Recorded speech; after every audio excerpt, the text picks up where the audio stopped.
Allah subhanahu wa ta'ala menekankan tentang siddiq itu. Dan ini yang kita titik beratkan ya. Sebelum menjelaskan Abu Bakar dan ikhwah sekalian, harapan saya dengan izin Allah subhanahu wa ta'ala, saya dan antum sekalian bubar dari pengajian ini, insya Allah membawa sifat siddiq ini.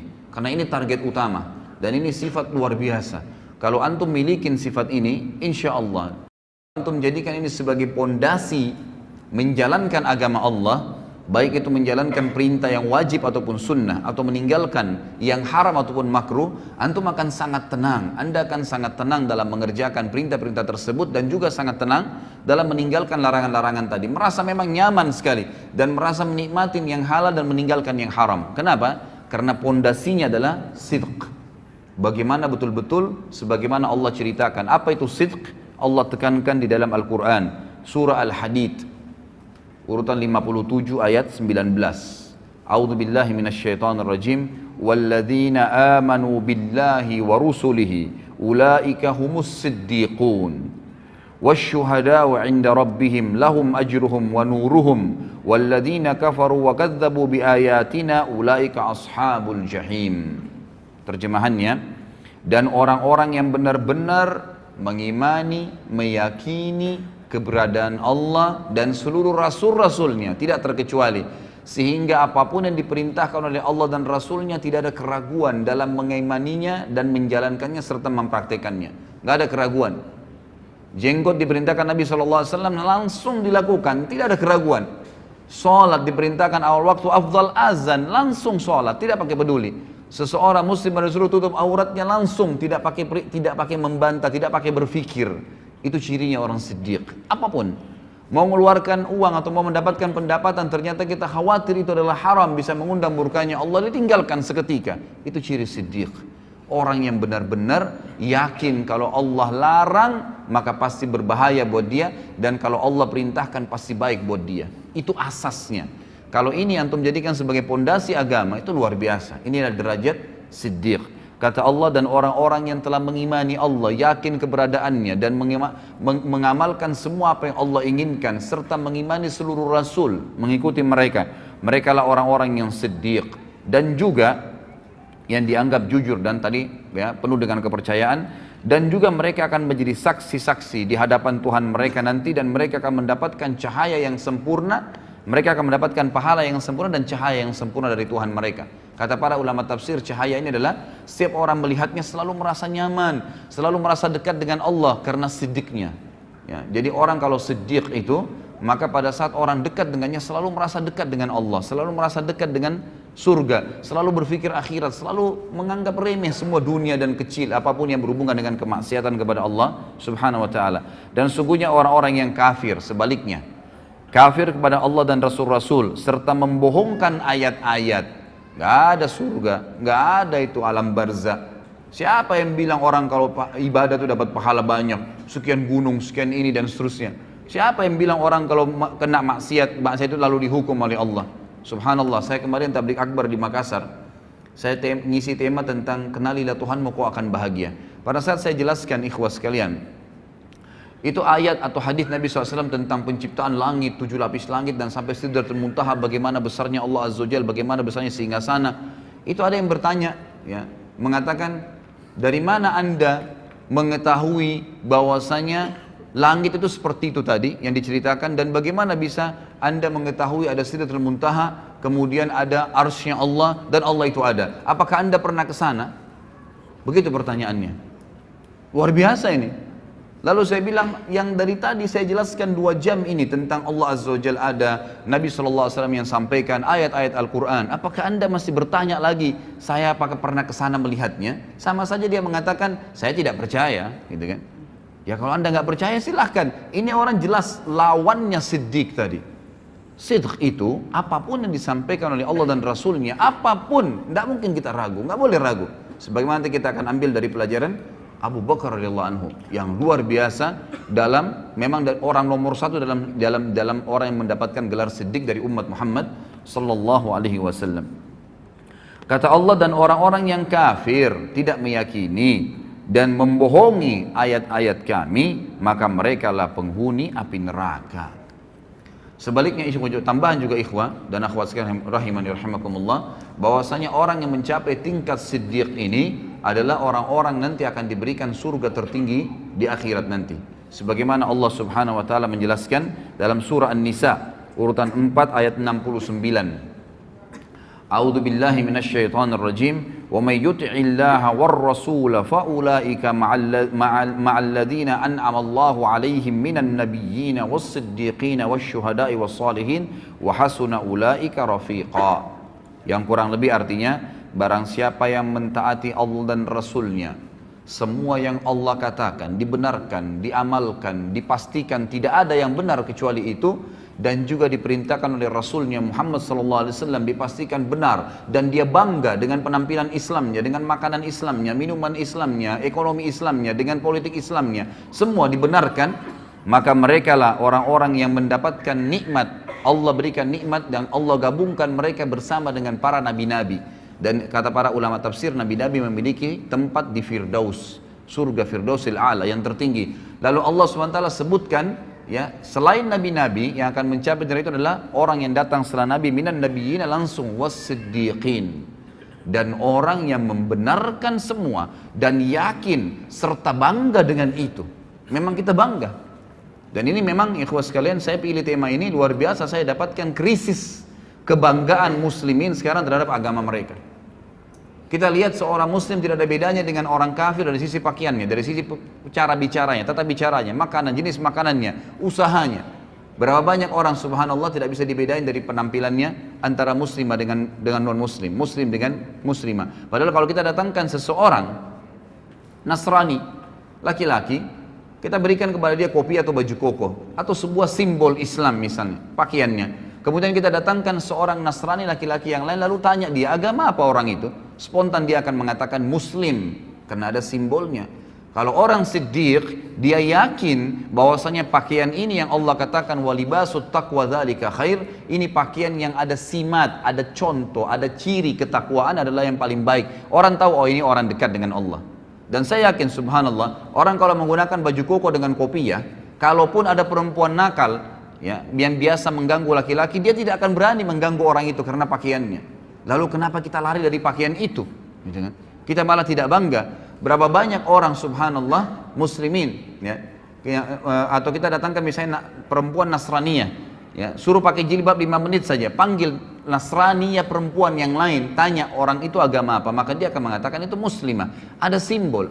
Tapi syaitan menghiasi sebagian orang yang tidak punya sifat siddiqah, nggak ada sifat siddiqnya ini dalam dirinya, maka syaitan mengatakan untuk apa kau pakai jilbab, maka tidak ada bedanya antara dia dengan wanita kafirah, sama saja.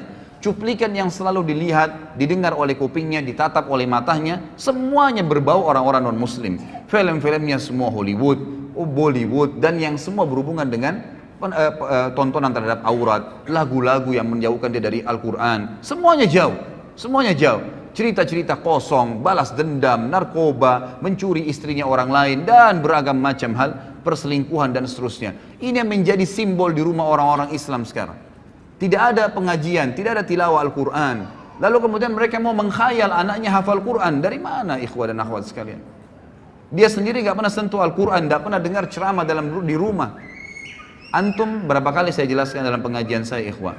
Ini masih kronologis semua ya. Saya bilang, kalau saya pribadi, kadang-kadang sehari di Jakarta, saya bukan membanggakan diri, cuma berbagi ya. Pada saat saya punya pengajian 4 hari, 4 kali jadwal sehari. Dari pagi kadang-kadang sampai malam ikhwah. Dari pengajian saya isi 2 jam, kemudian pulang menuju ke pengajian yang kedua. Di mobil itu sejam atau setengah jam, atau panggang 45 menit, atau kadang-kadang sampai 2 jam jaraknya. Itu saya dengarkan lagi ceramah, baik ceramah saya, baik tilawah Al-Quran, baik ceramah asatidzah, teman-teman da'i-da'i, atau saya dengarkan para masyayikh yang dari Saudi dalam bahasa Arab. Jadi saya tidak ada selang waktu di mana saya kosong gitu di mobil, atau saya lagi berzikir kepada Allah SWT. Saya coba lakukan, kemudian saya isi pengajian 2 jam lagi, jedah lagi antara pengajian kedua dan ketiga juga saya dengarkan lagi ceramah. Itu luar biasa, api iman dalam hati itu terus berkobar ikhwah. Kadang-kadang antum dari pengajian seperti ini keluar dari masjid, syaitan akan bisikin, tadi kan sudah pengajian, sekarang hiburannya musik. Dibisikin sama dia, antum iyahkan, begitu lemah, tidak sidq. Yakin ikhwas sekalian, kalau antum yakin di majlis ilmu bisa menambah iman, bisa mengingatkan kita kepada Allah Azza wa Jal, bisa membuat kita rindu dengan akhirat, bisa tahu tentang surga, bisa tahu tentang neraka dan kita khawatir tentang neraka tersebut, lalu kenapa tidak sepanjang hidup kita seharian itu diisi dengan hal tersebut? Sayangnya rumah-rumah umat Islam sekarang ada Al-Quran itu kalau ada kematian, malah sebenarnya tidak ada Al-Quran dalam sunnah Nabi SAW dibaca pada saat kematian. Sebaliknya mereka lakukan hal tersebut dalam masalah ekonomi, riba, ya, gharar, semuanya, kezaliman, manipulasi yang dilarang oleh Nabi SAW, dilarang oleh agama, tapi dilakukan. Alasannya apa boleh buat Ustaz? Nggak ada jalan lain. Lalu antum depan Allah Azza wa Jalla juga akan katakan itu pada hari kiamat, pada saat dihisab, nggak ada jalan lain. Lepaskan diri dari situ. Ya, harus yakin dengan janji Allah Subhanahu wa taala. Ini akan kita titik beratkan 2 jam ke depan ikhwah, bagaimana memunculkan sifat siddiq dalam hati kita dan mempelajari dari orang yang nomor 1 dalam sifat siddiq, Abu Bakar radhiyallahu anhu, yang luar biasa dalam masalah seperti ini. Apapun yang Allah dan Rasulnya katakan tidak ada keraguan, pasti benar, dan itu menjadi simbol kehidupannya. Langsung, tidak ada keraguan dalam masalah itu. Masalah politik sudah dijelaskan dalam Islam, harus orang alim, harus orang yang faham agama Allah, yang tahu halal haramnya Allah, baru jadi pemimpin. Mana pernah pemimpin negara kita ada orang yang alim? Ya, padahal Nabi SAW mengatakan apa? Al-ulama warathatul anbiya. Ulama itu pewarisnya para nabi. Emang sudah begitu. Nabi-nabi ini pemimpin manusia.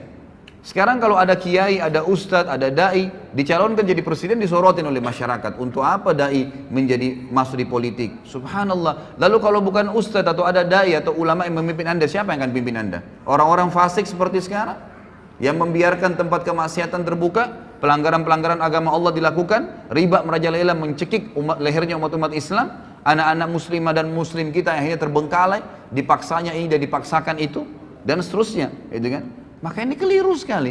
Bukankah Nabi SAW datang ke Madinah lalu menjadi pemimpin pada saat beliau datang dan beliau menobatkan diri menjadi raja sekalian Nabi di Madinah karena beliau adalah seorang yang paling alim, tahu halal haramnya Allah. Bukankah Nabi SAW wasiatkan Abu Bakar radhiyallahu anhu penggantinya setelah beliau adalah orang yang paling alimnya sahabat, paling tahu halal haramnya Allah? Bukankah Abu Bakar menulis wasiat pada saat mau meninggal mengatakan, aku meninggalkan wasiat yang manusia yang paling bertakwa sama Allah dan paling paham halal halalnya Allah adalah Umar bin Khattab? Bukankah Umar bin Khattab lalu menunjuk Uthman bin Affan? Bukankah Uthman dan masyarakat Madinah akhirnya menunjuk, ya, masyarakat Madinah menunjuk Ali setelah itu karena dianggap orang yang paling alim setelah Uthman dan seterusnya. Kita lihat bagaimana Khulafaur Rasyidin menunjukkan adalah ulama. Ya. Apa kata Nabi SAW dalam hadis sahih riwayat Al-Hakim? Sayati umara'u sufaha. Akan datang nanti sepeninggalku adalah pemimpin-pemimpin yang sangat sufaha. Sufaha itu jamak daripada safih. Dan orang Arab ini ikhwah menyebutkan kata-kata safih itu kalau bodohnya super bodoh. Namanya. Kalau jahal itu artinya bodoh masih ada pinternya. Tapi kalau safih itu artinya bodoh yang tidak ada di tahu apa-apa. Orang yang tidak tahu, tidak ada informasi apapun dengan dia. Maka apa kata Nabi SAW? Akan datang pemimpin-pemimpin yang sufaha, yang bodohnya luar biasa. Kenapa Nabi SAW katakan bodoh? Beliau lanjutkan hadis yang mengatakan umara'u la yahtaduna bihaddi wa la yastannuna bisunnati. Pemimpin-pemimpin yang tidak akan pernah mengambil petunjuk dariku, nggak mau nunjuk petunjuk Nabi Muhammad SAW, tidak mau tahu halal haramnya Nabi SAW. Nabi SAW ya seorang Nabi Muslim, ya sudahlah, saya juga Muslim, tapi nggak hubungnya dengan politik saya. Subhanallah.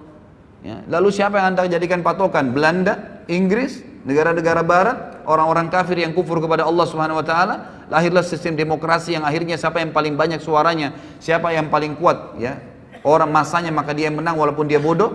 Subhanallah khalik, gitu kan? Ini luar biasa karena kita jahilnya, kita tidak tahu tentang apa yang diajarkan Nabi SAW dan kita tidak sidq, kita tidak mempercayai itu.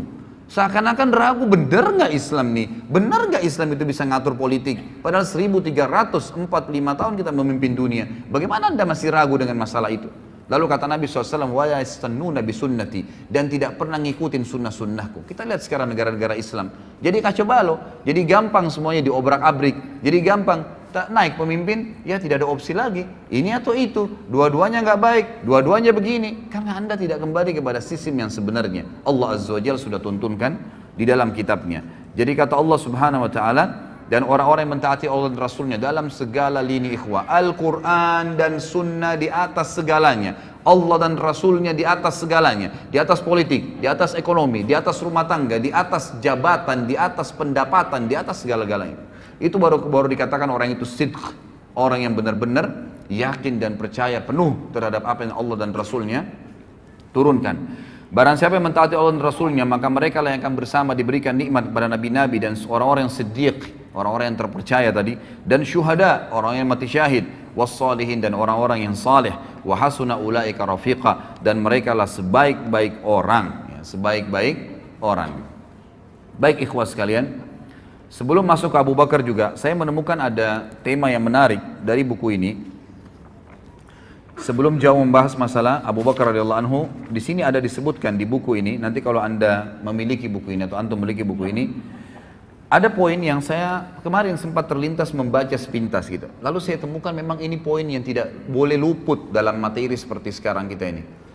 Ikhwas sekalian, demi Allah ikhwah, saya bersumpah di atas podium ini, kita ini umat yang terbaik, umat Islam, umat yang terbaik. Kita memiliki syariat yang paling sempurna dari Allah dan Rasulnya Muhammad SAW. Tidak boleh ragu dengan masalah itu.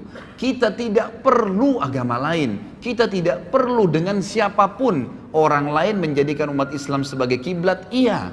Tapi jangan kita yang berkiblat dengan mereka. Karena mereka berkiblat pada hal-hal yang melanggar dan kufur kepada Allah pencipta langit dan bumi. Sementara kita ini di bawah tuntunan pencipta langit dan bumi. Bagaimana bisa seorang muslim ragu? Dan ikhwas sekalian, kita akan bacakan dalil bagaimana umat Muhammad SAW adalah umat yang terbaik. Dan kita adalah umat memang yang mestinya memimpin dunia. Memang sudah begitu. Jadi tidak boleh ragu dengan masalah itu. Dengarkan ikhwah. Kata Allah subhanahu wa ta'ala di dalam Al-Quran, surah Al-Imran ayat 110. Kalau pegang buku ini bisa lihat halaman masih awal-awal ya, halaman 41. A'udzu billahi minasyaitonir rajim. Bismillahirrahmanirrahim. Kuntum khaira ummatin ukhrijat lin-nasi ta'muruna bil ma'rufi wa tanhauna 'anil munkari wa tu'minuna billah. Al-ayah. Kalian umat Islam, umat Muhammad SAW adalah sebaik-baik umat yang telah dilahirkan untuk siapa? Untuk manusia akhir zaman, untuk seluruh manusia. Dari zaman Adam alaihissalam sampai hari kiamat. Kalian adalah sebaik-baik umat, artinya kalian pemimpinnya, kalian yang harus jadi patokan, kalian harus jadi panduan, kalian yang menjadi contoh bagi orang lain. Dan kalian, sifat kalian adalah kalian selalu menyeru kepada yang ma'ruf. Apa yang Allah perintahin, selalu kalian bilang, gak bisa tuh karena Allah larang, bisa tuh karena Allah yang bolehkan, selalu begitu. Rasulullah contohkan, Rasulullah gak contohkan, itu sifatnya umat Islam. Menyeru kepada yang ma'ruf artinya yang Allah dan Rasulnya perintahkan. Wa tanhauna 'anil munkar, dan kalian melarang kemungkaran yang Allah dan Rasulnya larang. Hanya itu patokannya. Wa tu'minuna billah, dan kalian meyakini sepenuhnya tentang keberadaan Tuhan Allah subhanahu wa ta'ala. Kemudian juga disebutkan di dalam surah Al-Baqarah ayat 143.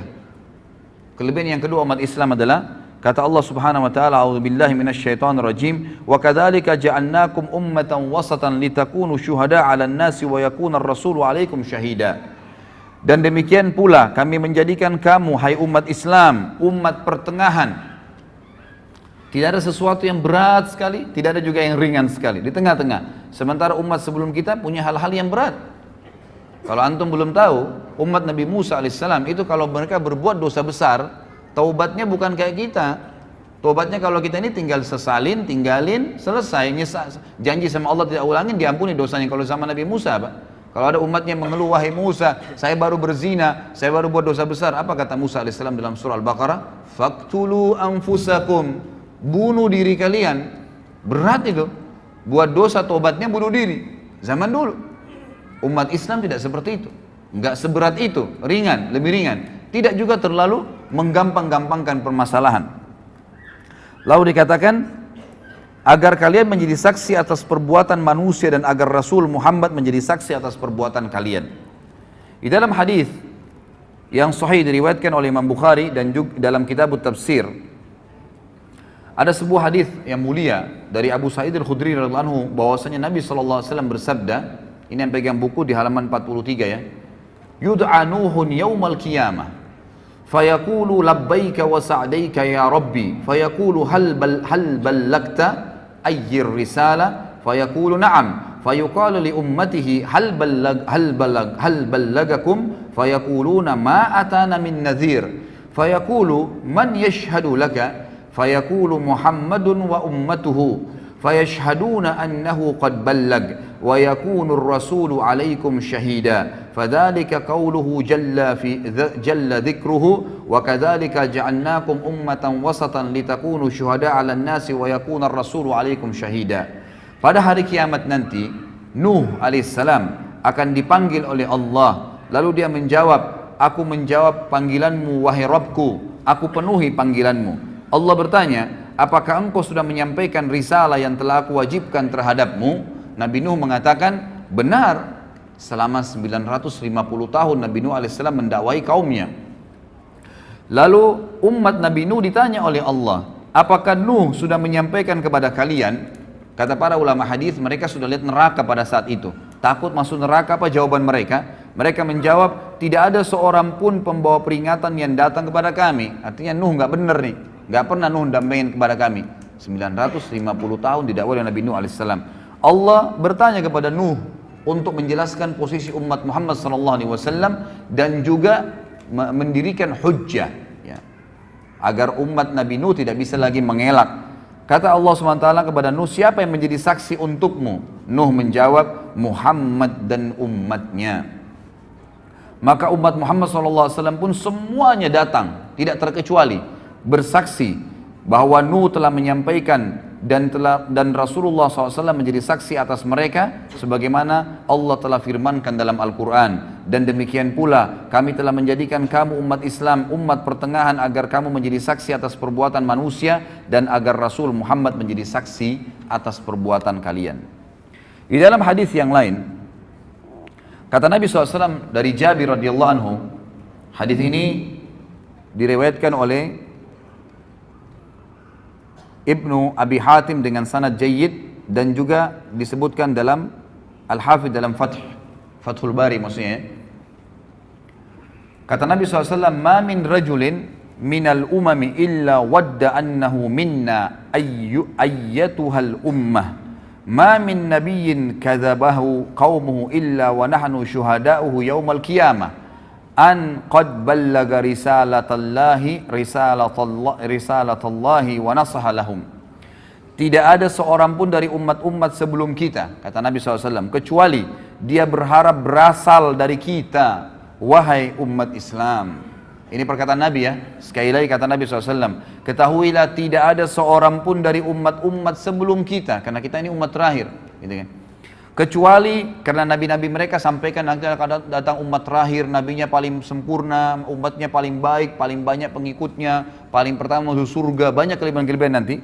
Lalu mereka kecuali berharap, semuanya berharap umat-umat sebelum kita, termasuk golongan kita ini, termasuk golongan kita umat Islam. Tidak ada seorang nabi pun yang didustakan oleh kaumnya kecuali kita adalah saksi-saksinya pada hari kiamat bahwasanya dia telah menyampaikan risalah Allah dan menasihati mereka.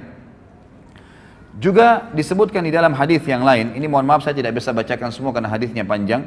Saya pindah ke halaman setelahnya, halaman 45. Kata Nabi SAW dalam hadis yang sahih diriwayatkan oleh Ahmad dan Tirmidzi juga Ibnu Majah. Dan ini dihasankan oleh Syekh Albani sebagaimana dijelaskan dalam footnote-nya. Kata Nabi SAW, innakum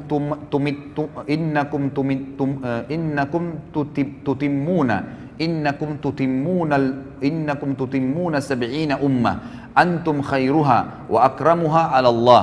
Sesungguhnya kalian akan melengkapi 70 umat. Ya, kata para ulama hadis maksudnya adalah ada 70 kelompok umat yang besar nanti pada hari kiamat. Dan kalian adalah yang melengkapi yang paling banyak di antara 70 umat itu. Kalian adalah yang terbaik dan termulia bagi Allah. Di dalam hadis yang lain diriwayatkan oleh Ahmad dan Tirmidzi dari Anas dan Syekh Albani mengatakan untuk mensahihkan hadis ini, kata Nabi SAW, mathalu ummati mathalul matar la yudra awwaluhu khairun am akhiruh. Umatku ibaratnya hujan, tidak diketahui mana yang paling baik, apakah yang pertama atau yang terakhirnya. Maksudnya apa? Semuanya baik. Umat Islam ini semuanya baik. Selama mereka amalkan agamanya, maka mereka adalah yang terbaik. Tidak ada bedanya antara satu dengan yang lainnya. Juga kata Nabi SAW di dalam hadis yang sahih riwayat Abu Daud, Tabarani dan juga Hakim, Nabi SAW bersabda, ummati hadhihi ummatun marhumatun laysa 'alaiha 'adzabun fil akhirah innama 'adzabuha fid dunyal fitan wazzalazilu wal qatlu wal balaya. Umatku ini adalah umat satu-satunya yang dikasihani oleh Allah. Tidak ada azab atas mereka di akhirat. Maksudnya orang-orang ya yang umat Islam ini umumnya kata ulama hadis sebelum mereka meninggal itu diberikan kesempatan untuk bertaubat. Selalu diingatkan oleh Allah Subhanahu wa taala.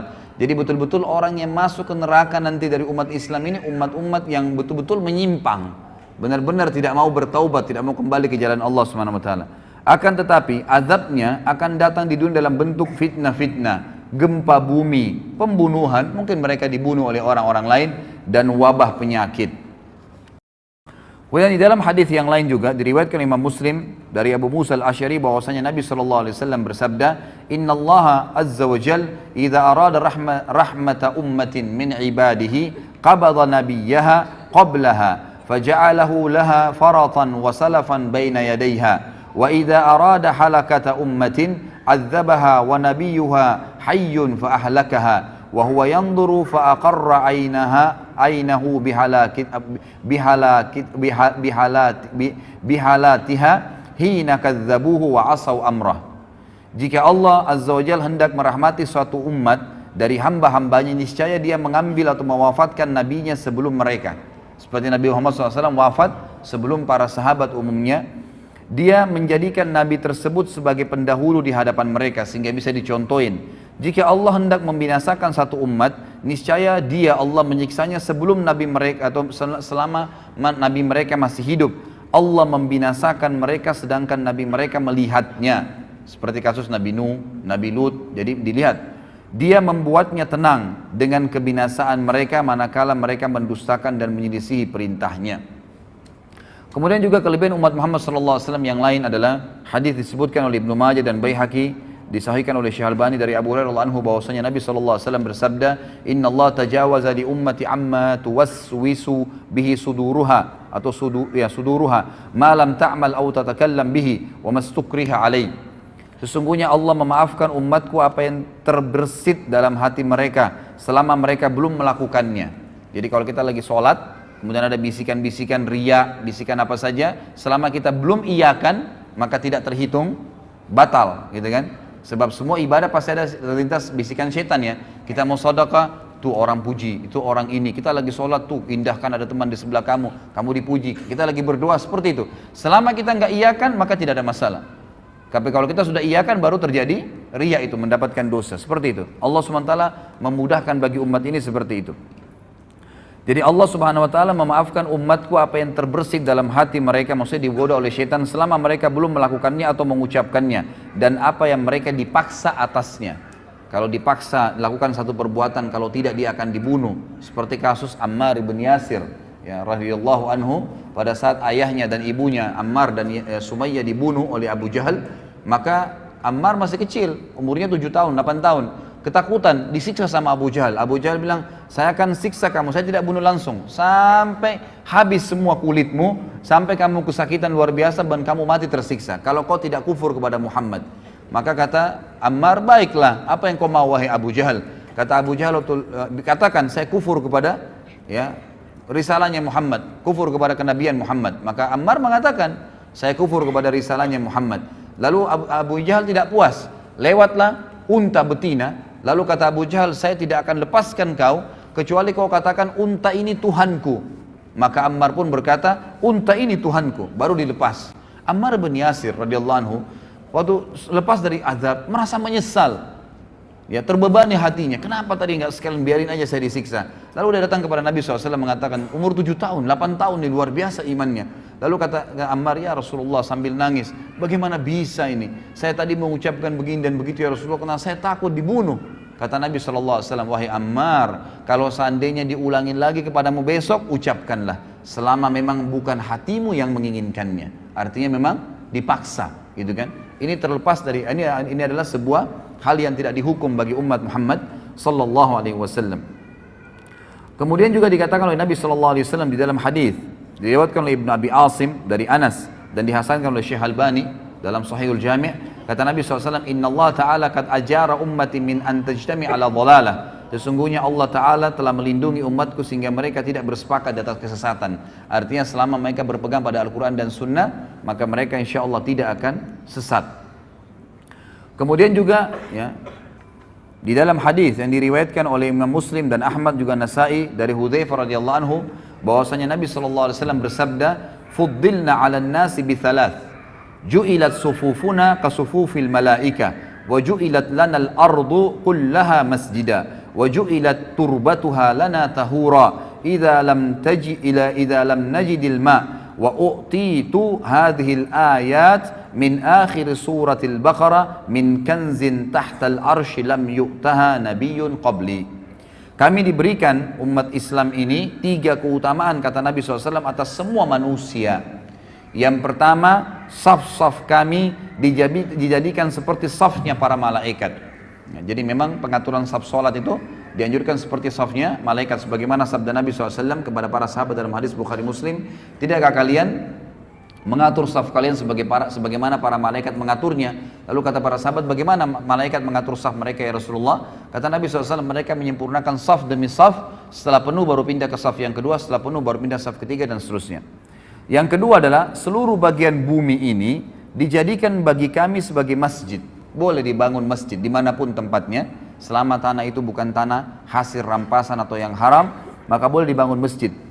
Dan yang ketiga, debunya bumi ini dijadikan untuk kami sebagai alat bersuci jika kami tidak mendapatkan air. Bisa bertayamum dari mana saja, ya, debu yang ada. Dan diturunkan kepadaku ayat-ayat ini dari akhir surah Al-Baqarah, ya, dari perbendaharaan di bawah arsy-Nya Allah yang tidak diberikan kepada seorang nabi sebelumku. Kemudian juga tentu di sini ada banyak sekali ya hadis-hadis Nabi SAW yang mungkin saya tidak bisa bahas semua. Tentu saya berharap ikhwan dan akhwat bisa memiliki bukunya. Sekali lagi, karena buku ini akan kita bedah setiap bulannya dengan izin Allah. Kalaupun memang Allah memberikan ada halangannya, maka minimal Anda sudah memiliki buku rujukan yang saya jadikan sebagai referensi utama ini. Di sini ada banyak sekali ya, dan saya tutup dengan hadis ya, di mana Nabi SAW menyebutkan ada 2 hadis ya, yang pegang buku di halaman 53 langsung. Kata Nabi SAW di dalam hadis diriwayatkan oleh Ahmad dari Abu Bakar radhiyallahu anhu dan disahihkan oleh Syekh Albani dalam Sahihul Jami'. Kata Nabi SAW, "U'titu 70 alfan min ummati yadkhuluna al-jannata bighairi hisab, wujuhuhum kal qamari lailatal badr wa qulubuhum ala qalbi rajulin wahid. Fastazattu Rabbi azza wa jal fazadani ma'a kulli wahidin 70 alfa." Ini kemuliaan yang luar biasa. Aku diberikan 70.000 dari umatku yang masuk surga tanpa hisab. Wajah mereka seperti rembulan di malam purnama, dan hati mereka di atas hati satu orang, artinya semuanya sama imannya. Aku lalu meminta tambahan kepada Rabbku, maka dia Rabbku memberiku tambahan. Setiap satu orang dari 70.000 itu ditambahkan 70.000 orang yang lain, sehingga masing-masing mereka bisa membawa 70.000. Jadi 70.000 kali 70.000, dan ini tidak ada bagi umat-umat sebelum kita. Ini luar biasa sekali Allah SWT berikan kepada kita. Kemudian dikatakan juga di dalam hadis yang lain,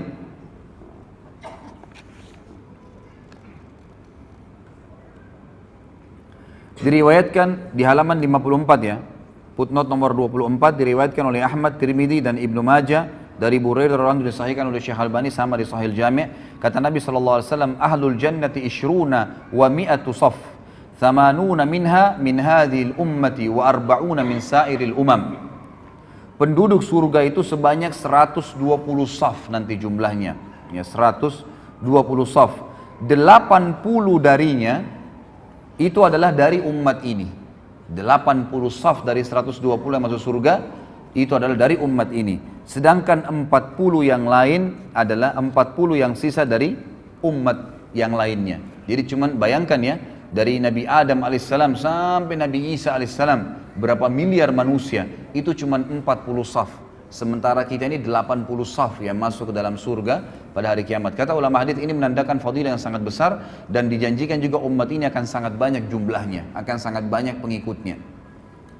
Baik, ini kurang lebih wacana, gambaran tentang pentingnya kita mengetahui kita adalah umat yang terbaik, ikhwah. Maka banggalah dengan agama Islam ini, jalani hidup ini, jadikan Islam sebagai tradisi, dan jangan balik. Garis bawah kata-kata saya ini, jangan balik, jangan menjadikan tradisi sebagai Islam, nggak boleh. Tradisi, suku, adat, negara, habiskan semua, nggak ada. Bagi saya, karena saya Muslim, Islam yang menjadi tradisi hidup saya. Selesai. Maka kita punya standarisasi tradisi. Mau di Afrika, mau di Eropa, mau orang bule, mau orang hitam, mau orang Arab, mau orang Melayu, mau orang dari manapun, suku manapun. Kalau kita bertemu dengannya maka akan sama semua perilakunya, pakaiannya, makanannya, minumannya, tutur katanya, akhlaknya, semua akan sama. Karena yang dijadikan tradisi adalah Islam. Itu yang dititik beratkan ikhwah. Tidak usah lagi berpatokan dengan agama lain. Tidak usah berpatokan dan menjadikan idola orang-orang non-muslim. Kembalilah kepada orang-orang muslim. Dan kita akan lihat nanti figur pertama yang luar biasa pada hari ini. Kemudian saya kerucutkan bahasan juga sebelum Abu Bakar radhiyallahu anhu. Saya akan sebutkan ikhwah, di antara umat Islam ini ada lagi orang-orang yang terbaiknya. Jadi tadi kita umat yang terbaik, ada juga di kalangan umat Islam ini orang-orang yang terbaik, itulah para sahabat ridwanullahi alaihim, sahabat Nabi sallallahu alaihi wasallam, sahabat-sahabat Nabi sallallahu alaihi wasallam yang Allah SWT telah memberikan julukan mereka radhiyallahu anhum wa radu'an. Inilah imam-imam kita. Mereka lah ya, panutan-panutan kita, idola-idola kita.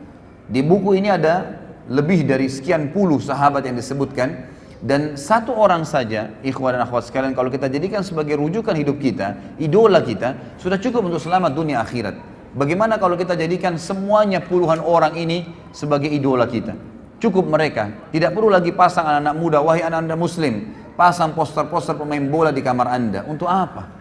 Apa yang mau dibanggakan dengan mereka? Dengan keterampilan mereka main bola? Masuk surga ke dengan main bola itu? Bukan berarti tidak boleh main bola ya, olahraga boleh dalam Islam. Tapi sampai pada tingkat anak-anak kita menghafal nama-nama pemain bola dan tidak tahu nama sahabat Nabi. Siapa yang sudah dijamin masuk surga? Siapa yang sudah berjuang dan sebenarnya? Gitu kan? Ini hal-hal yang harus kita sadari dan kita fahamin. Maka kita harus kembali kepada para sahabat. Jadikan mereka sebagai idola-idola kita. Karena bukan mustahil ikhwah dan akhwat sekalian. Sahabat-sahabat terutama 10 yang jamin masuk surga ini. Sampai beritanya kepada kita. Ya, sampai sekarang seperti yang akan kita bahas nanti ini. Itu bukan mustahil. Ya, bukan cuma sebuah kisah, dongeng yang diceritakan. Tapi kata para ulama agar kita bisa mencontohin Abu Bakar, Umar, Uthman, Ali, Talha, Zubair, Abdurrahman ibn Auf, hafal nama-nama mereka, kisah-kisah mereka, tahu kehidupan mereka sehari-hari. Maka dengan begitu ya, kita akan bersama-sama dengan mereka di surga. Bukan mustahil. Karena kita menciplak saja kehidupan mereka. Itulah yang diinginkan oleh Allah Azza wa Jal melalui sejarah-sejarah mereka yang tetap Allah kekalkan, gitu kan? Dan subhanallah, syaitan-syaitan ingin menyesatkan manusia dengan mencaci maki, mengkafirkan para sahabat ridwanul alaihim yang telah Allah pilih mereka. Nanti kita akan baca sebentar lagi fadilah dan keutamaan para sahabat. Sehingga di sini ikhwas sekalian, kita tidak butuh lagi panutan siapapun kecuali mereka setelah Nabi Muhammad sallallahu alaihi wasallam. Yang pertama ikhwas sekalian, disebutkan dalam buku ini, Allah Subhanahu wa taala menurunkan banyak sekali Al-Qur'an. Coba buka halaman 59 yang pegang bukunya. Sekali lagi ikhwah dan akhwat, kalau ingin memiliki bukunya ada di depan sama panitia ya. Yang jelas kita membahas di sini jilid pertamanya. Surah Al-Ahzab halaman 59 ayat 23. A'udzubillahi minasyaitonirrajim. Allah SWT mengekalkan dalam Al-Quran dibaca oleh setiap orang yang beriman tentang para sahabat. Ini ayat ini, satu ayat saja ini sudah cukup membantah orang-orang Syiah ini. Yang betul-betul sampai berani mengkafirkan para sahabat. Apalagi figur yang kita bicara sebentar lagi tentang siapa dia. Kata Allah SWT, minal mu'minina rijalun sadaqu ma'ahadullah alaih. Faminhum man qadha nahbahu wa minhum man yantadir wa ma baddalu tabdila. Di antara orang-orang mukmin, maksudnya para sahabat. Ayat ini turun kepada para sahabat. Ada orang-orang yang menepati apa yang telah mereka janjikan kepada Allah. Maksudnya di sini ulama tafsir bilang mereka mati syahid. Mereka berusaha masuk medan perang supaya mati syahid dan Allah berikan apa yang telah Allah janjikan. Dan ada di antara mereka yang gugur dan ada pula di antara mereka yang masih menunggu ikut perang, belum mati, ikut perang yang kedua, terus begitu. Ya, karena yakin dengan apa yang Allah janjikan dengan mati syahid itu. Dan mereka sama sekali tidak mengubah janjinya. Maksudnya tidak berubah, tidak murtad, tidak ragu, tidak bimbang. Kemudian dalam surah Al-Bayyinah ayat 8 Allah Subhanahu wa taala mengatakan radhiyallahu anhum wa radu an. Allah Subhanahu wa taala ridha kepada mereka dan mereka pun ridha kepada Allah. Mereka pun ridha kepada Allah. Kemudian dalam surah Al-Fath ayat 18, Allah terus memuji para sahabat. Ikhwas sekalian, kalau Allah sudah ridha kepada seseorang, Rabbul Alamin, Tuhan alam semesta, siapa lagi yang kita mau jadikan panutan selain mereka? Yang diridhoi oleh atasannya, diridhoi oleh presiden dan rajahnya, diridhoi oleh keluarganya dan istrinya atau suaminya? Jauh sekali. Diridhoi oleh pencipta langit dan bumi, radhiyallahu anhum wa radu an. Allah sudah ridha kepada mereka semua sahabat. Di sini jamak, radhiyallahu anhum, tidak terkecuali, gitu kan? Wa radu an, dan mereka juga ridha dengan Allah, ridha dengan agama ini. Mereka memilih itu. Kemudian juga dalam surah Al-Fatih ayat 18, halaman 60-nya, A'udzu billahi minasyaitonir rajim, kata Allah SWT, laqad radiyallahu 'anil mu'minina id yubayyi'unaka tahta asy-syajarati fa'alima ma fi qulubihim fa'anzala as-sakinata 'alaihim wa athabahum fathan qariba. Sungguh Allah telah meridai orang-orang yang beriman. Siapa mereka itu? Sahabat di sini. Ketika mereka berjanji kepadamu, hai Muhammad. Siapa di antara kita pernah ketemu dengan Nabi SAW? Tidak ada. Yang pernah ketemu adalah para sahabat. Ayat ini turun kepada mereka. Kata Allah SWT, sungguh Allah telah meridai orang-orang mukmin ketika mereka berjanji setia kepadamu, hai Muhammad, di bawah pohon. Dia mengetahui apa yang ada dalam hati mereka. Maksudnya Allah tahu hati-hati para sahabat yang bersih dari kekufuran. Lalu dia, Allah, memberikan ketenangan atas mereka dan memberikan balasan kepada mereka dengan kemenangan yang dekat. Kemudian juga dalam surah Al-Fath ayat 29. Terus bertubi-tubi Allah jelaskan tentang siapa sahabat ini. Inilah idola kita, saudaraku. Kata Allah SWT, A'udzubillahi minasyaitonirrajim, Muhammadur Rasulullah walladzina ma'ahu asyidda'u 'alal kuffari ruhama'u bainahum tarahum ruk'an sujjadan yabtaguna fadlan minallahi wa ridwana simahum fi wujuhim min atharis sujud dzalika mathaluhum fit taurat wa mathaluhum fil injili kazar'in akhraja syat'ahu fa'azarahu fastagladha fastawa 'ala suqi yu'jibu az-zurra'a liyaghidha bihimul kuffar wa'adallahu alladhina amanu wa 'amilus solihati minhum maghfiratan wa ajran 'azima. Muhammad itu, kata Allah SWT, adalah benar-benar utusan Allah dan orang-orang yang bersama dengan dia. Siapa orang bersama dengan Nabi SAW? Kita kan? Orang-orang yang nanti belum lahir kan? Orang yang hidup bersama Nabi SAW, sahabat. Makanya para ulama memberikan definisi sahabat adalah orang yang melihat Nabi SAW dengan mata kepalanya, beriman dengan Nabi SAW dan meninggal dalam keyakinan tersebut. Itu namanya sahabat. Di sini dipuji oleh Allah SWT. Mereka bersama dengan Muhammad, mereka bersikap tegas terhadap orang-orang kafir dan mereka berkasih sayang sesama mereka. Kalian melihat mereka ruku dan sujud. Ini cirinya para sahabat. Selalu sibuk dengan ruku dan sujud saja, ibadah kepada Allah SWT. Mencari karunia Allah dan keridhaannya. Pada wajah mereka tampak tanda-tanda bekas sujud, di dahi mereka hitam. Demikianlah sifat-sifat mereka yang diungkapkan dalam Taurat dan juga diungkapkan dalam Injil. Jadi dalam Taurat dan Injil sudah disebutkan ciri-ciri para sahabat ridwanullahi alaihim. Jadi ini bukan orang-orang yang cuma sekedar dari umat kita saja, maksudnya hanya sekedar dari umat kita dan disebutkan dalam Al-Quran, tapi memang Allah pastikan Taurat, Injil sebelum mereka lahir sudah disebutkan siapa itu sahabat. Luar biasa nih kedudukan sahabat nih. Yaitu seperti benih yang mengeluarkan tunasnya. Kemudian tunas itu semakin kuat, lalu menjadi besar dan tegak lurus di atas batangnya. Tanaman itu menyenangkan hati penanam-penanamnya karena Allah hendak menjengkelkan hati orang-orang kafir. Dengan kekuatan orang-orang yang beriman, Allah menjanjikan kepada orang-orang yang beriman dan mengerjakan kebajikan di antara mereka, sahabat, gitu kan, ampunan dan pahala yang besar. Juga ayat yang lain, Allah SWT menyebutkan dalam surah Al-Hasyr, ayat 9 dan ayat 8 dan ayat 9. Ini semua tentang sahabat nih. Ya, kita bayangkan luar biasanya bagaimana Allah memuji sahabat dalam Al-Quran, dan luar biasanya bagaimana orang-orang Rafidah dan orang Syiah berani mengkafirkan para sahabat yang Allah menyebut mereka sebagai orang yang beriman. Ini luar biasa nih, ya. Sampai mereka mengangkat bendera untuk membunuh, ya, orang-orang yang sudah mengikuti Nabi SAW, ini sahabat-sahabat Nabi. Dan sampai saya dengarkan cuplikan salah satu tokoh orang-orang Syiah sekarang di Iran, dia membahasakan dalam bahasa Arab, gitu kan, tapi saya tidak ingat namanya. Tadi sempat saya lihat terlintas ada cuplikannya di YouTube, gitu kan. Dia sempat mengatakan munculnya orang-orang teroris sekarang yang banyak membom sana sini dan membunuh-bunuh ini, itu karena memang mereka, ya, tidak faham tentang agama ini. Kemudian Mereka-mereka ini sebenarnya cuma substansial, cabang-cabang kecil dari induk-induk pemimpin-pemimpin mereka. Saya pikir yang mereka mau sebutkan ini ulama-ulama sunni yang sekarang. Ternyata mereka bilang apa? Kalimatnya dia bilang apa? Pimpinan-pimpinan mereka adalah Abu Bakar, Umar, Aisyah, sahabat. Yang mestinya ini akar-akarnya semua ini yang kita harus putuskan dan kita kafirkan, kita perangin sehingga tidak muncul lagi teroris. Luar biasa gitu. Ya, naudzubillah, alaihimul la'nah. Allah SWT akan melaknat mereka dengan cara seperti ini.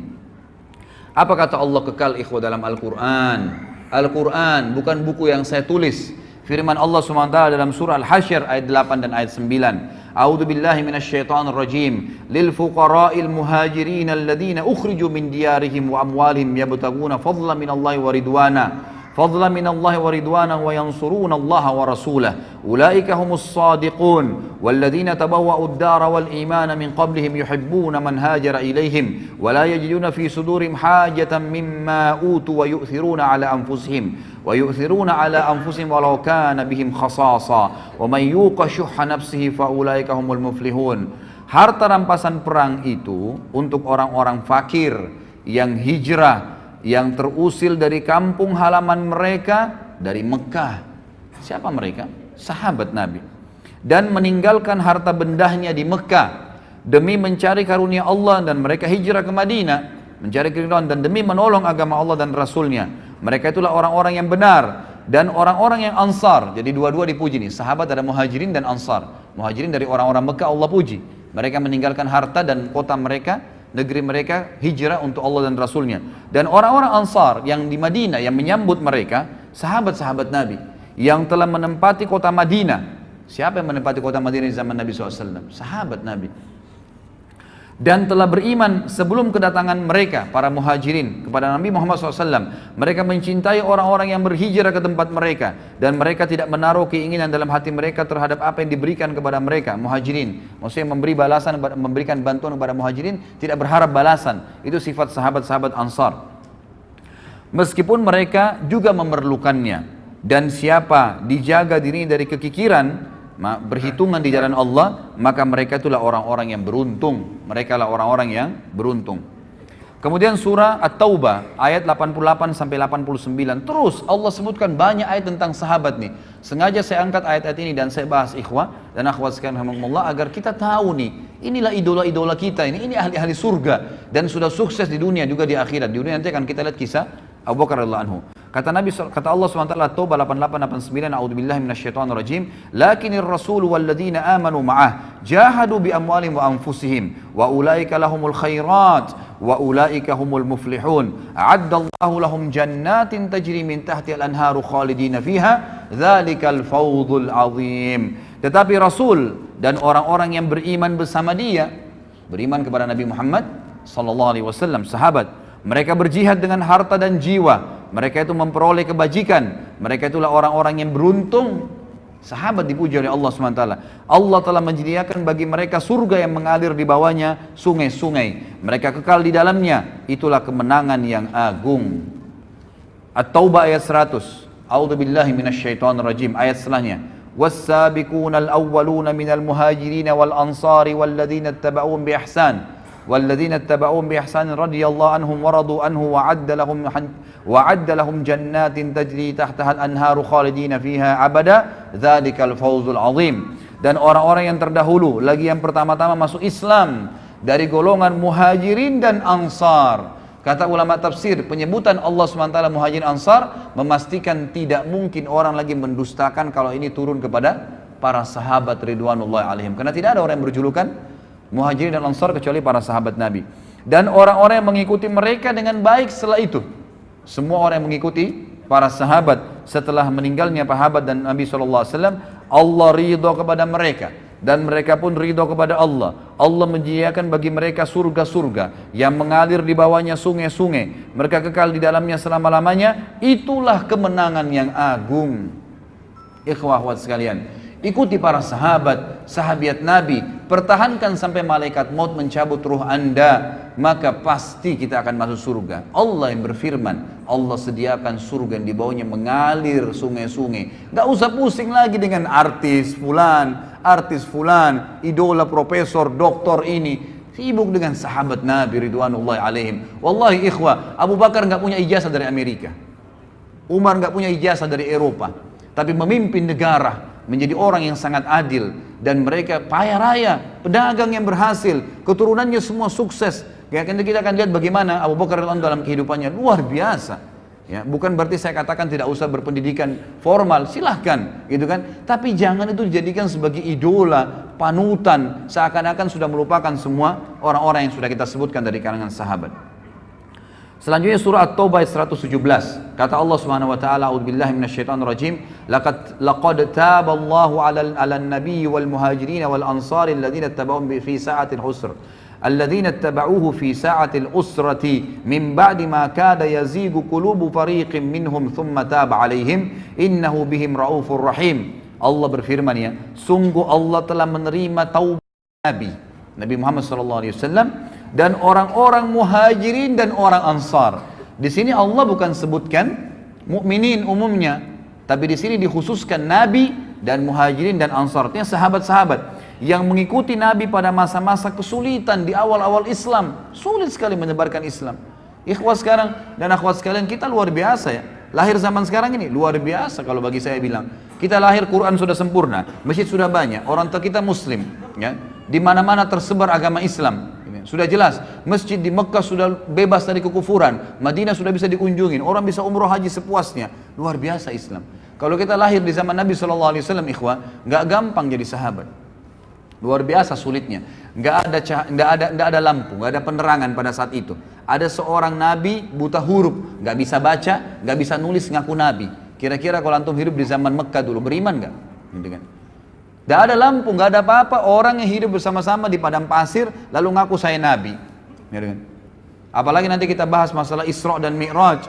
Ada borak, kuda bersayap, terbang, perjalanan Palestina Mekah sebulan bisa ditempuh dalam satu malam.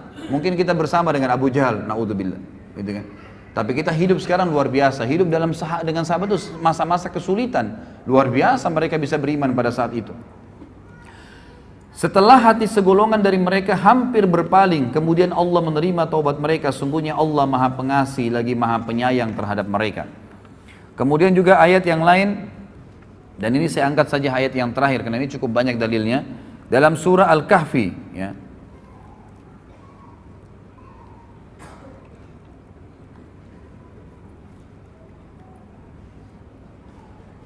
Baik, saya pilih ayat yang lain ya. Kita cari ayat yang kira-kira ayat Al-Imran terakhir ya. Al-Imran di halaman 65 ayat 172 174. A'udzubillahi minasyaitonir alladzina istajabu lillahi war rasuli min ba'di ma asabahumul qarh lilladzina ahsanu minhum wattaqau ajrun 'azim.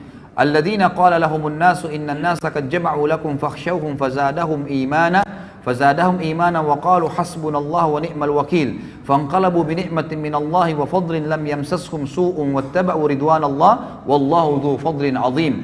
Orang-orang yang mentaati perintah Allah dan Rasul Muhammad SAW setelah mendapatkan luka dalam perang Uhud. Siapa yang hadir di perang Uhud? Kita kan? Para sahabat Nabi.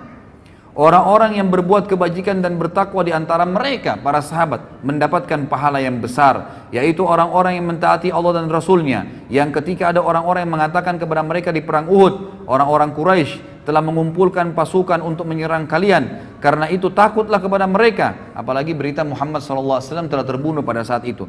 Ternyata ucapan itu justru menambah kuat iman mereka, para sahabat. Dan mereka menjawab, cukuplah Allah menjadi penolong bagi kami dan dia sebaik-baik pelindung. Maka mereka kembali dengan nikmat dan karunia yang besar dari Allah. Mereka tidak ditimpa suatu bencana dan mereka mengikuti keridhaan Allah. Allah mempunyai karunia yang besar. Ini ayat-ayat ikhwah dan cukup banyak ayat-ayat yang lain, tapi kita suka sampai sini ayatnya. Saya akan angkat di sini perkataan Ibnu Mas'ud tentang para sahabat Nabi. Sahabat menceritakan tentang sahabat. Apa kata beliau? Di sini penulis mengatakan sungguh indah ucapan Ibnu Mas'ud radhiyallahu anhu tentang para sahabat Rasulullah sallallahu alaihi wasallam. Dia berkata, "Inna Allah nadhara fi qulubil ibadi fawajada qalba Muhammadin sallallahu alaihi wasallam khaira qulubil ibad. Fastafahu li nafsihi fabta'athahu bi risalati. Thumma nadhara fi qulubil ibadi ba'da qalbi Muhammadin fawajada qulubu ashabihi khaira qulubil ibad. faja'alahum uzara'a nabiyhi yuqatiluna ala dinihi fama ra'al muslimuna hasanan fahuwa indallahi hasan wa ma ra'au sayyi'an fahuwa indallahi sayyi. Perkataan yang luar biasa. Ibnu Mas'ud berkata, sesungguhnya Allah memperhatikan hati hamba-hambanya, maka dia Allah mendapati hati Muhammad sallallahu alaihi wasallam adalah hati yang terbaik, sehingga dia memilihnya untuk dirinya dan mengutusnya sebagai pembawa risalahnya. Kemudian Allah Azza wa Jalla melihat hati hamba-hambanya setelah hati Muhammad sallallahu alaihi wasallam, maka dia mendapati hati para sahabatnya adalah hati yang terbaik, sehingga dia menjadikan mereka sebagai pendukung-pendukung nabinya yang berperang di atas agamanya. Apa yang dipandang baik oleh para sahabat kaum muslimin pada saat itu, maka ia juga baik di mata Allah. Karena para sahabat, ya, dari perilaku-perilaku mereka, dari perkataan mereka, dari pertanyaan mereka kepada Nabi SAW, maka turunlah ayat membenarkan perilaku mereka. Dan apa yang dipandang buruk oleh kaum muslimin sahabat pada saat itu, maka ia juga buruk dipandang oleh Allah Subhanahu wa taala. Juga Ibnu Mas'ud pernah berkata, "Man kana mustanna falyastanna biman qad mat, fa innal hayya la tu'manu alaihi al-fitnah." فأولئك أصحاب محمد صلى الله عليه وسلم أبر هذه الأمة قلوبا وأعمقها علما وأقلها تكلفا قد اختار الله تعالى لصحبة نبيه صلى الله عليه وسلم وإقامة دينه فاعرفوا لهم حقهم وتمسكوا بهديهم فإنهم على الحج المستقيم. Barang siapa ingin meneladani seseorang, maka hendaklah dia meneladani orang-orang yang sudah wafat, karena orang yang masih hidup tidak dapat jaminan terhindar dari fitnah. Mereka itulah orang-orang terbaik dari sahabat Muhammad sallallahu alaihi wasallam. Umat ini yang paling mulia hatinya, dari umat Muhammad ini para sahabat yang paling mulia hatinya, paling mendalam ilmunya, dan paling sedikit memaksakan ya dirinya, maksudnya di sini memaksakan diri dalam hal-hal duniawi. Allah Ta'ala telah memilih mereka untuk menjadi sahabat-sahabat Nabi-Nya Sallallahu Alaihi Wasallam dan menegakkan agamanya, dan kenalilah, maka oleh karena itu kenalilah hak-hak mereka dan berpeganglah kepada petunjuk-petunjuk mereka, karena mereka berada di atas jalan yang lurus. Diriwayatkan oleh Ibnu Abdul Bar dalam Jami' Bayan Ilm wa Fadli, dan juga disebutkan melalui jalur Qatadah dan Ibnu Mas'ud, diriwayatkan, dan Syekh Albani mengatakan, ya, dikatakan ini adalah hadis yang sahih. Ini kurang lebih gambaran tentang para sahabat. Tentu masih ada lagi fadilah-fadilah dan bisa dibaca dari halaman 67. Itu terlalu banyak, ya, terlalu banyak hadis-hadis di sini yang disebutkan oleh Nabi Sallallahu Alaihi Wasallam. Saya akan angkat, mohon maaf, ada satu lagi hadis di sini di halaman 70, ya, di mana Nabi Sallallahu Alaihi Wasallam bersabda tentang para sahabat beliau. Tentu ini banyak dalil yang belum saya baca, ya, karena melihat waktu saja. Hadis yang diriwayatkan oleh Imam Muslim dan Ahmad juga, ya, banyak disebutkan oleh imam-imam yang lain, di mana Nabi SAW bersabda tentang sahabat, "An-nujumu amanatun lis-sama, fa idza dhahabat an-nujum atas sama'u ma tu'ad, wa ana amanatun li ashabi, fa idza dhahabat ata ashabi ma yu'adun, wa ashabi amanatun li ummati, fa idza dhahaba ashabi ata ummati ma yu'adun." Bintang-bintang adalah penjaga bagi langit. Artinya selama bintang ada di langit, maka orang bisa tahu yang terang langit itu. Jika bintang lenyap, maka akan datang kepada langit apa yang dijanjikan. Kalau Allah sudah angkat bintang-bintang itu, maka langitnya akan kiamat. Aku adalah penjaga bagi para sahabatku. Jika aku pergi wafat, maka akan datang kepada para sahabatku apa yang dijanjikan kepada mereka. Artinya akan ada, ya, sahabat akan menyebar, dan akhirnya mereka juga akan menemukan beberapa kendala, tapi mereka tinggal kembali kepada panduan Nabi Sallallahu Alaihi Wasallam. Sahabat-sahabatku adalah penjaga bagi umatku. Jika sahabat-sahabatku telah pergi wafat, maka akan datang kepada umatku apa yang dijanjikan kepada mereka. Artinya mereka akan berselisih kalau mereka tidak mengikuti para sahabat ridwanullahi alaihim. Juga di sini halaman 71 nanti ikhwah bisa baca, ini hadis juga yang agung, bahwasanya banyak fakta sejarah disebutkan di dalam banyak sekali hadis riwayat Muslim, ya, hadis riwayat Bukhari, banyak disebutkan hadis-hadis di mana pernah terjadi peperangan. Sering kali terjadi peperangan di zaman Nabi SAW meninggal, kemudian pemimpin perang berkata kepada pasukannya, apakah ada di pasukan kita ini yang pernah menjadi sahabat Nabi? Maka mereka mengatakan ada, si fulan dan si fulan. Maka Allah memberikan kemenangan karena keberadaan sahabat itu. Kemudian dalam peperangan yang lain berkata juga pemimpin-pemimpin, setiap peperangan di zaman tabi'in mereka berkata, adakah sahabat yang ikut? Oh ada si fulan masih hidup di pasukan. Maka Allah berikan kemenangan lagi karena adanya sahabat. Lalu setelah itu, setelah para sahabat meninggal semua, lalu terjadi peperangan, pernah terjadi fakta lapangan, para tabi'in berkata, ya seorang pemimpin perang pernah berkata, apakah ada orang di antara kalian yang pernah menemani sahabat Nabi, maksudnya menjadi sahabatnya Nabi, tabi'in? Maka berkata mereka, ada si fulan dan si fulan. Maka Allah pun memberikan kemenangan justru karena ada di situ muridnya para sahabat ridwanullahi alaihim. Jadi di sini kita bisa lihat bagaimana Allah Azza wa Jalla memberikan kemenangan-kemenangan untuk ya pasukan-pasukan jihad karena adanya para sahabat ridwanullahi alaihim. Ini kurang lebih kronologisnya ikhwas sekalian, dan memang agak panjang tadi saya sampaikan agar memang kita menyadari tentang pentingnya kedudukan kita umat Islam dan juga pentingnya kedudukan para sahabat ridwanullahi alaihim.